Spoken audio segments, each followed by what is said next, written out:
بسم الله والصلاة والسلام على رسول الله. ازيكم عاملين ايه؟ يا رب تكونوا بخير وسعادة وهنا.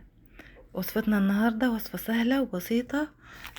وممكن اي ست تعملها بكل بساطة في فرن بوتاجاز، في فرن غاز، في فرن حطب، اي فرن عندك. هي عبارة عن رز معمر بالكلاوي. الرز ده سهل ولذيذ جدا، يعني طعمه والله ما شاء الله ولا قوة الا بالله. يعني لما تجربيه هتبقي مش عايزة تعملي الرز غير بالطريقة دي. وطبعا مش شرط كلاوي، ممكن تعملها باللحمة او ممكن تعملها بالفراخ، او ممكن تعملها بالحمام، اي حاجة عندك، بس كل حاجة بيبقى لها طريقة. النهاردة معانا 3 برايم صغيرين انا بعملهم بالكلاوي.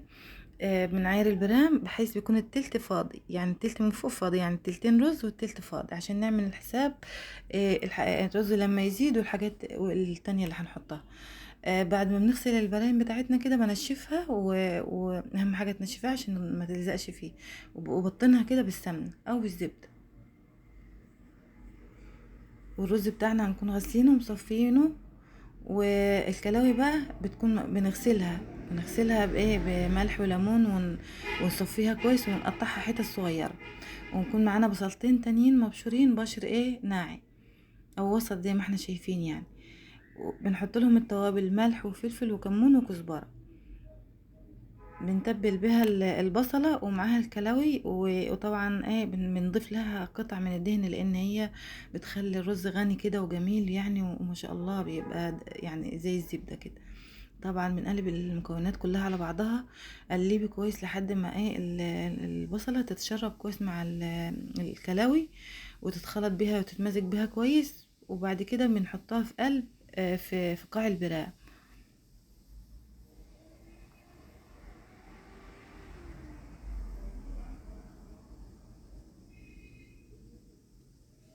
بنقسمها على ال3 برايم يعني بالتساوي.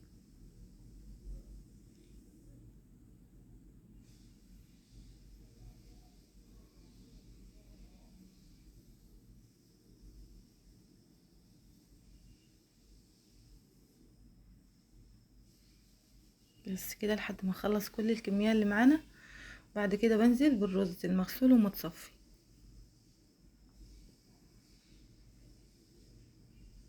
افردي كده الكمية اللي معاكي، البطانة بطنيها كويس، وتكي عليها بايدك كده، بحيث ايه ما تبقاش هايشة لفوق. بنزل عليها بكمية الرز اللي معايا.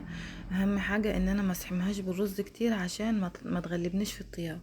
لان لما بيكون العيار زيادة شوية يعني بتغلب في الطياب وبتحير، لان بتفضل كل شويه احط لها شوربه او ميه لحد ما ايه ما ياخد السوى المطلوب. لكن لما بيكون العيار مظبوط من البدايه بتطيب على طول، وبتطلع الرز حبات الرز مزبده ما شاء الله من اول مره. ف... فاحنا ايه ما نكتمهاش بالرز، يعني ما نحطش رز كتير يعني. زي ما انا كنت مورياكم في عيار البرام كده، ان يكون التلت فاضي، دي كميه الرز، وكمان اتبقى معايا رز كمان. اهم حاجه ان احنا نغطي وش الحاجه الكلاوي اللي احنا حاطينها والدهنه اللي احنا حاطينها ديت، بحيث ايه ما تبقاش ظاهر. بس بنزل بعد كده باللبن وبدوب فيه شويه ملح بصوت، لان انا حاطه ملح مع الكلاوي والدهنه ديت، حاطه لها توابل مع التوابل الملح. فاحنا بنرش شويه ملح، بنحط شويه ملح في اللبن، ايه مش كتير يعني، عشان ما يطلعش مالح. بس بوزع كميه اللبن اللي معايا تقريبا، هم اخدوا عباره عن اخدوا كيلو لبن. آه، مش بحط له بقى سمنه ولا زبده ولا اي حاجه دلوقتي خالص. لما ياخد السوا بتاعه المطلوب ويطلع من الفرن، انا بوصله كده، يعني هو ناقص ميه كده، بوصله كده لحد ما يوصل الفرن. وبعد كده بزوده واكمل له الميه بتاعته وهو في الفرن. ده بقى بحطه على ارضيه الفرن على طول، على الصاجه فوق النار مباشره. بولع له فوق وتحت لحد ما يعمل وش وياخد اللون المطلوب، اطفي الشوايه. واسيب اللي تحت اهدله النار. بس بعد كده بطلعه بقى ايه اديله يعني هو لسه كده ما خدش السوى الكامل بتاعه، بس بطلعه اشربه سمنه او زبده وادخله تاني. وبعد لما ياخد اتشرب بالسمنه والزبده بطلعه، وبتكون دي النتيجه بتاعتنا. ما عايزين واحنا شغالين كده سبحان الله والحمد لله ولا اله الا الله والله اكبر ولا حول ولا قوه الا بالله. دي الباقيات الصالحات، عشان نستفيد من وقتنا كله. ونثقل موازيننا. سبحان الله وبحمده سبحان الله العظيم. ونصلي على رسول صلى الله عليه وسلم. اللهم صل على محمد وعلى آل محمد كما صليت على إبراهيم وعلى آل إبراهيم إنك حميد مجيد. اللهم بارك على محمد وعلى آل محمد كما باركت على إبراهيم وعلى آل إبراهيم إنك حميد مجيد. يا ريت يا حبايبي دايما دايما واحنا شغالين كده، أعمارنا بتعدي وبتخلص، نحاول إن احنا نغتنمها في كل ثانية وكل دقيقة بتعدي من عمرنا، ما نخليهاش تعدي كده على الفاضي.